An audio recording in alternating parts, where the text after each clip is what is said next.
Everyone wants more money, but most of us weren't taught how to create an abundant life. That's where the law of attraction, manifesting success stories show comes in. If you are ready to have more money, create more freedom, and experience more fun, turn the volume up. It's time to learn how to create the prosperity and life you have been dreaming of. Here's your host, Cassie Parks.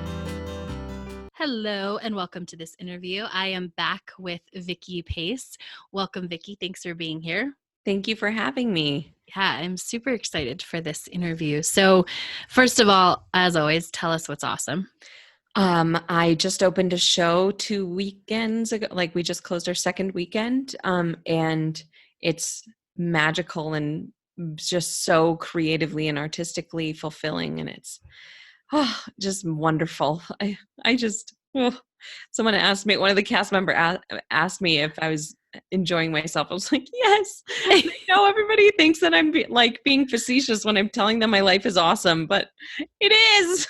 Oh, yay. Yeah. Everyone's always like, are you being sarcastic? Like, is it really that good? Yes. Yes, I love it. So that's awesome. And making more money now and going to Arizona in a couple weeks. Yes. So we have a big future self event. So let's talk a little bit about that. How did it feel to say yes to that? It felt so easy. Like the yes just came out of my mouth, or I think I was typing or something. I don't remember how it happened, but I just committed. I was like, yeah, that's me. Sure. I was in it. I like the second I heard about it. And I think you posted a link to the house you have rented at the castle, I think, or palace. The Pleasant Valley Castle. Yeah. That I looked that up. I was like, oh yeah, I could see that, me all over that.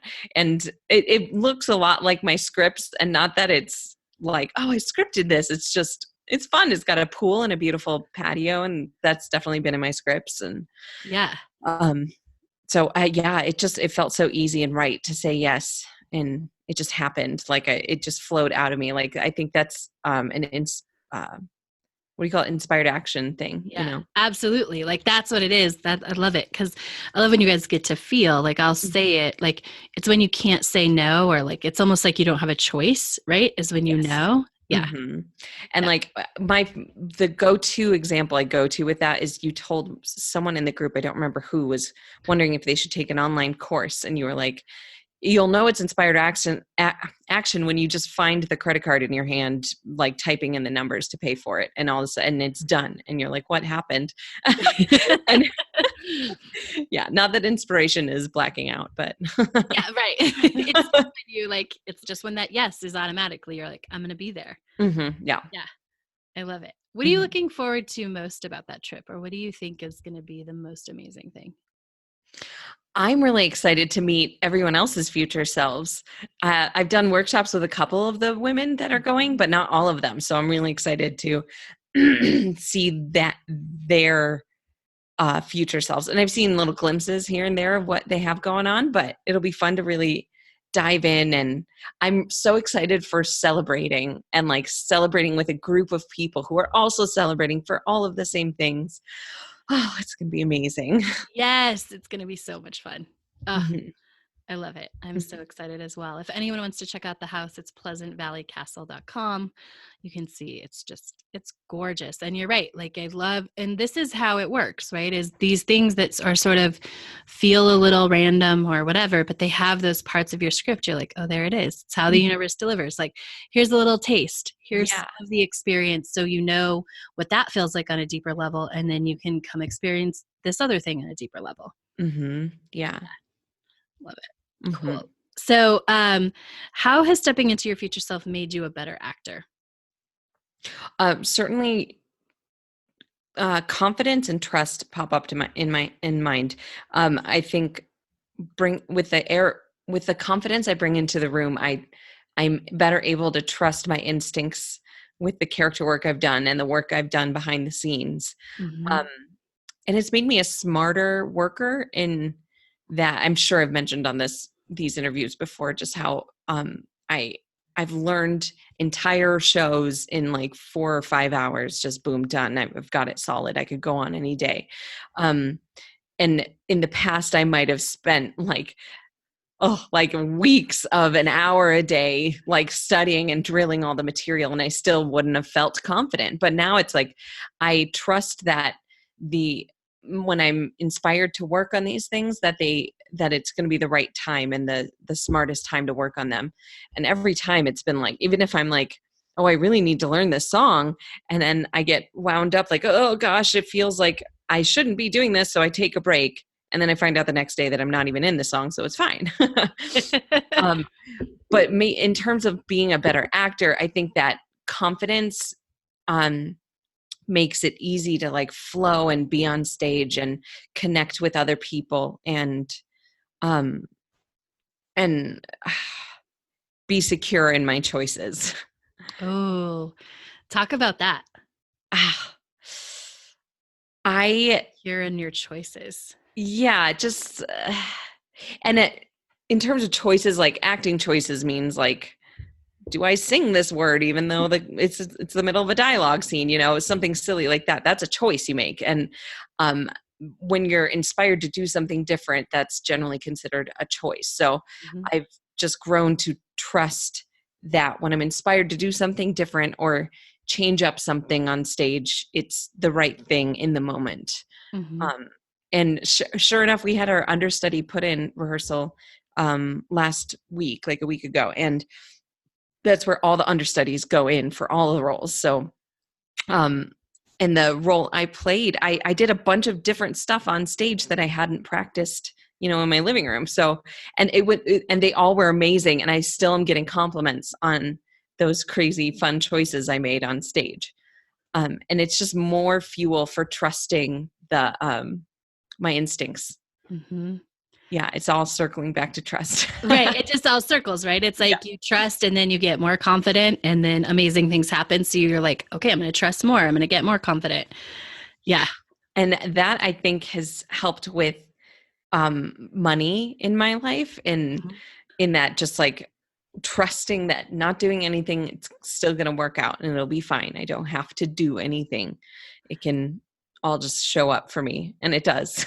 Yeah, I love that. So talk about how trusting money, like what you thought, because I think trust it's a spectrum, right? Once we learn to trust so much, we can trust more, and there's always more. We can't leap from like A to Z when it comes to trust. You have to go from A to B and sort of really build that muscle like we've talked about in the past. What is the difference between how you trust now and how you trusted when you started the program like a year ago? It's easier. I mean, and not all of it is easier. Certainly when I level up, it is uncomfortable. Yeah. But stuff that I used to struggle with trust, I don't anymore. It's just easy breezy. But I don't know how to put this. I've gotten into a couple money pinches in my life that I've muscled through. Like I've done a bunch of stuff to try to fix it, and then it just stays bad and I feel awful and nothing gets better and it's just awful and it's so bad.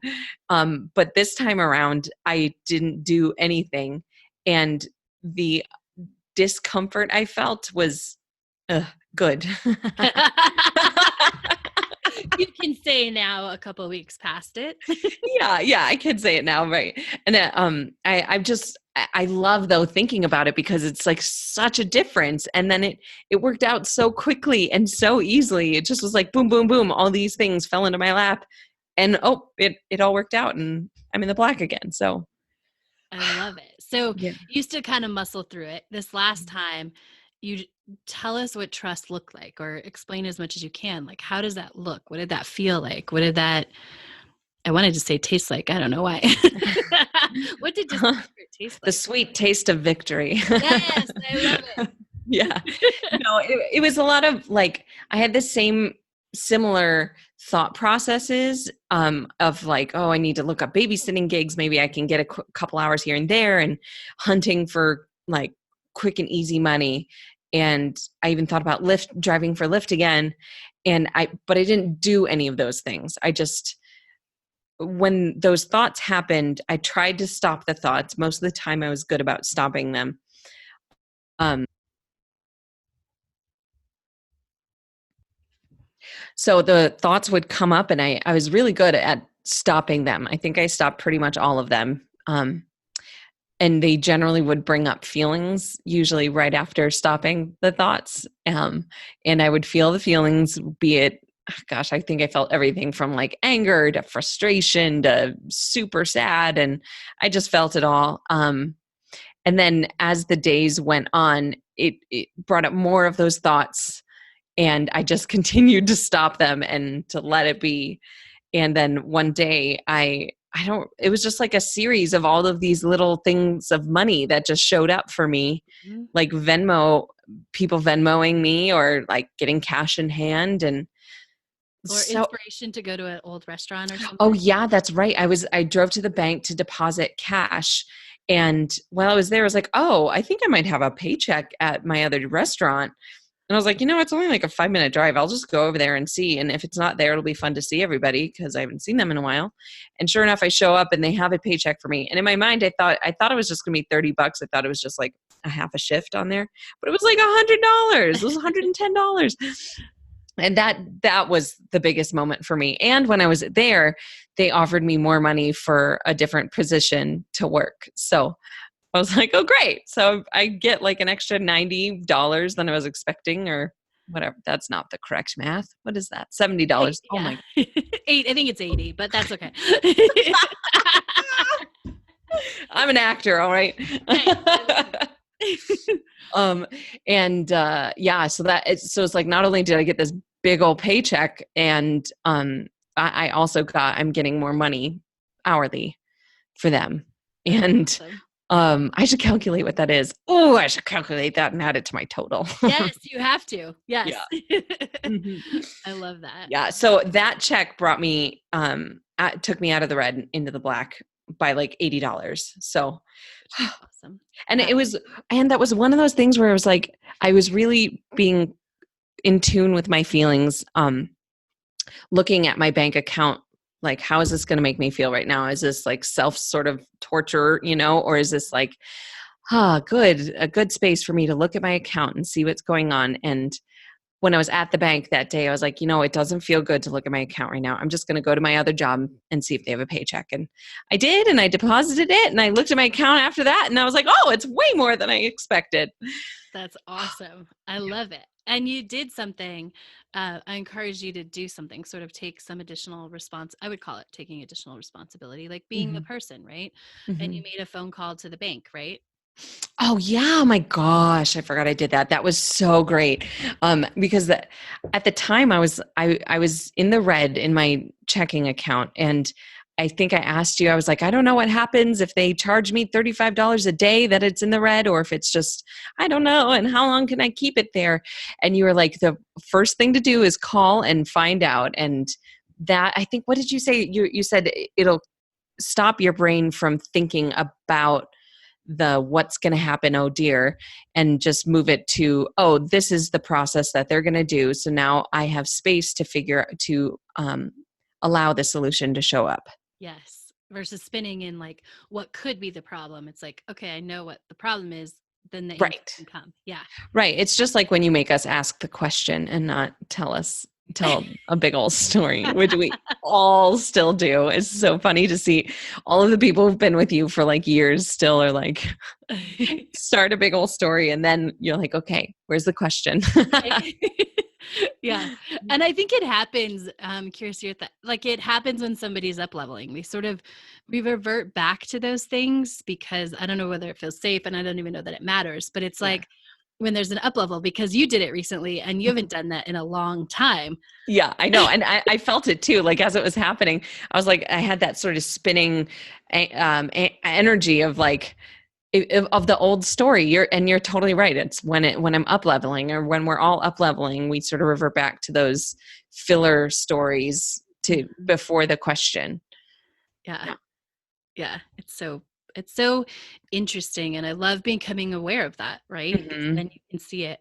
Is there anything you've become aware of that you can see now that maybe you didn't see before? Like you're like, oh, this means I'm up leveling. Um, I want to say when I get when I have a lot of feelings and like I get sad, Yeah. um, but I don't feel that way in the moment. Right? You just Like I wait think afterwards. right afterwards. But Yeah. during the moment, I sometimes I'm like, this is a good thing. I'm getting better. It's like up leveling, but it obviously doesn't feel that way. And that's fine. I don't like force it. It's just a thought that comes up. Like it's okay to feel these things. Usually means you're up leveling and growing and something great happens afterwards. But I also don't like putting that juju on it. The like you need to have a breakdown to, I mean, there is a process of breaking things Right. down to create more space, but I don't want to put a big breakdown on each one. Yes, right? Like create it unnecessarily. Right, Yeah, exactly. I totally get that. And I think that's the balance of like awareness. Like it's the way as you grow and you learn, I think you're getting really good at this. You can become aware of something without writing the story of it. Yeah, I think I'm good at that too. Yeah, I think so too. I think I'm good at catching, and I'm getting really good at telling good stories.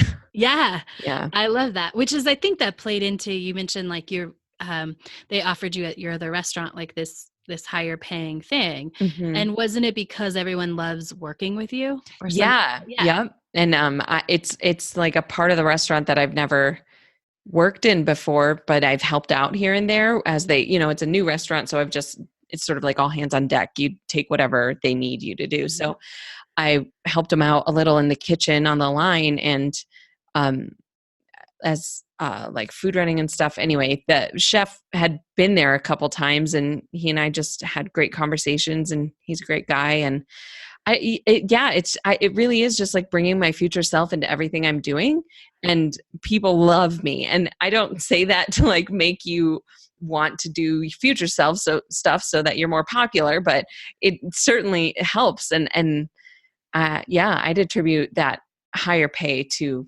future self work. Absolutely. Yeah. I think you've talked about it in other interviews, but talk a little bit more about how you bring that future self into everything that you do, right? You don't just do you don't just script in the morning and then go on with your day. You do consciously at least attempt to bring your future self into everything that you do. Yeah. And it usually comes up, I think about it more when I come up with, I don't want to call it resistance, but like hairy situations here and there. And as a server that comes up, it's kitchen stuff, whatever. It's There's just opportunities in the service industry that aren't necessarily as abundant in other industries, let's say. correct. Yes. And yeah, a service shift can be all over the place, and especially in dinner theater, and then like getting into character immediately after. There's just like a lot of things that happen within 2 hours.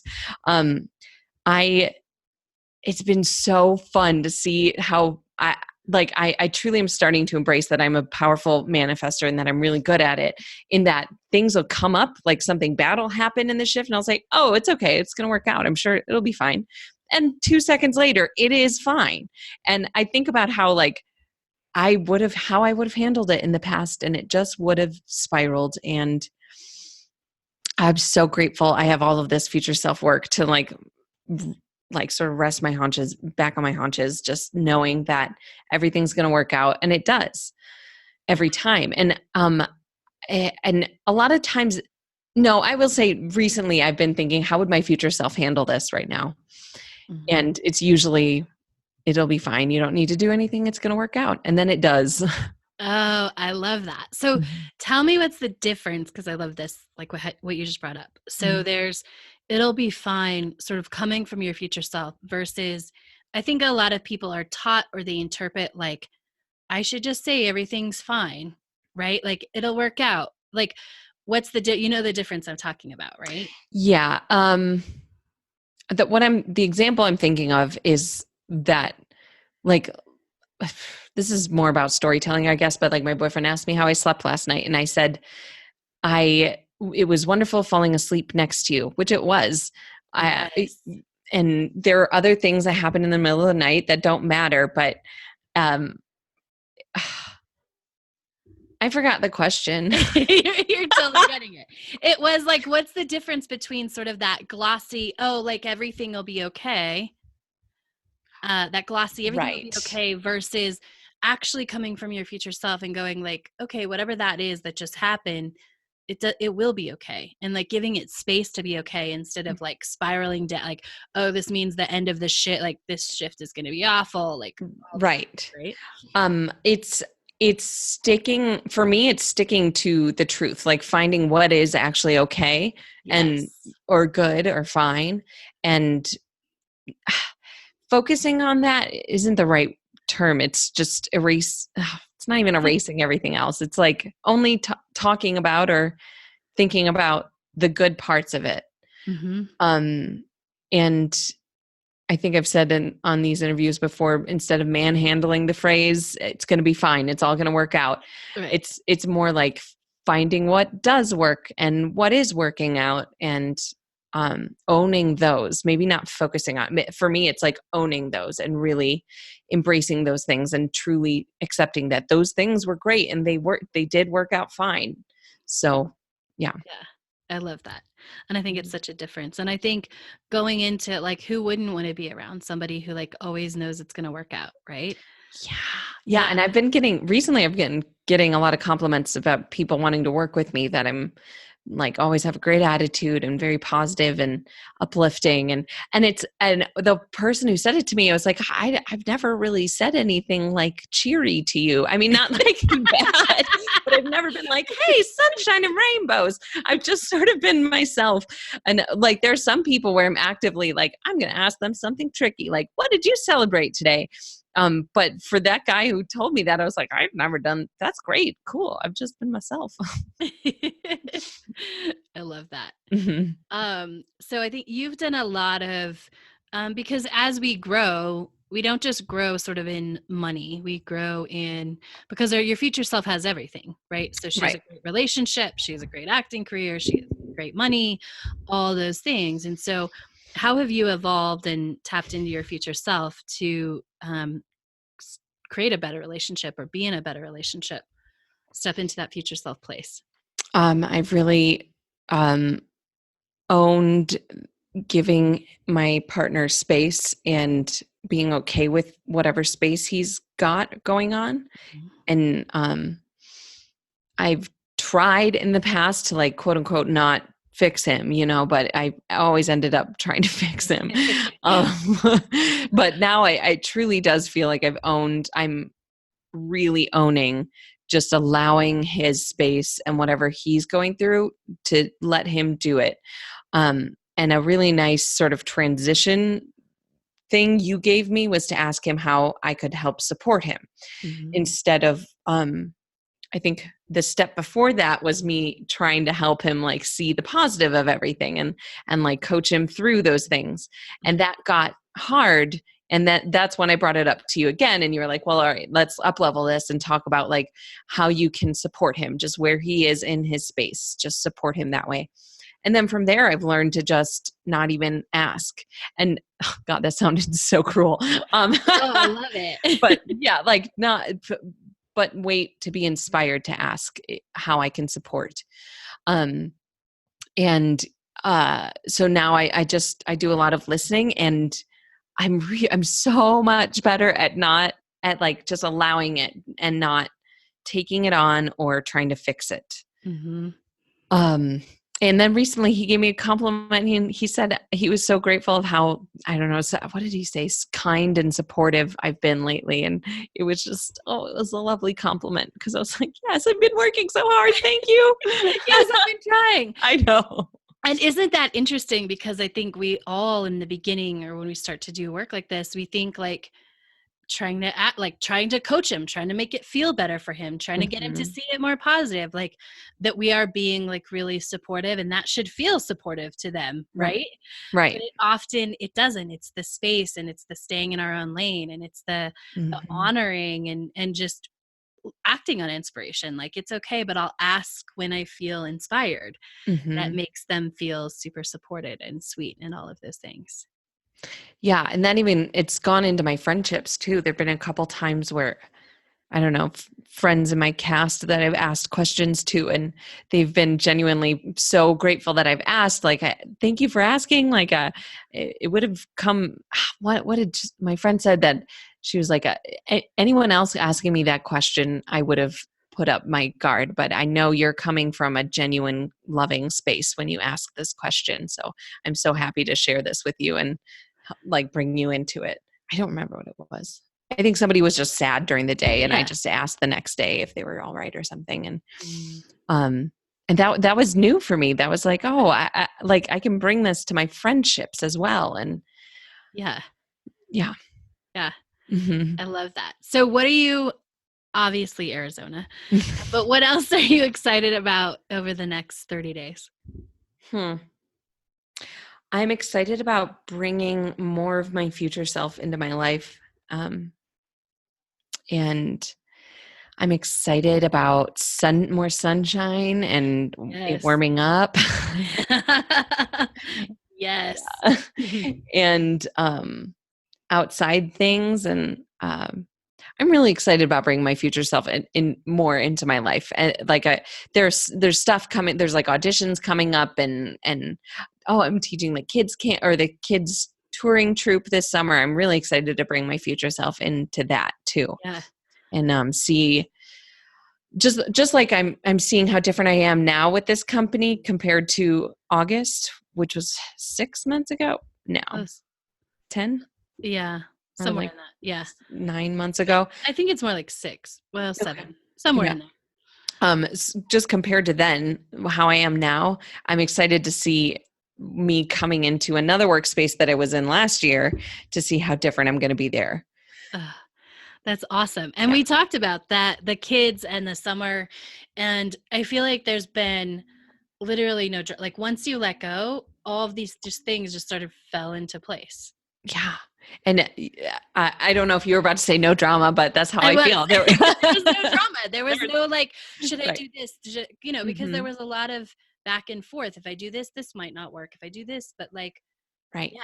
And that's similar to what I had with money too. It was like, I had a lot of options and things trailing through my mind, but I just didn't act on any of them. And, it all worked out. And there's still growth there in that, like, communication but I've just been trusting it all. And I bumped into one of the women I'll be working with over the summer. She was like, oh yeah, we got the messages. I was like, oh, see, I didn't have to do anything.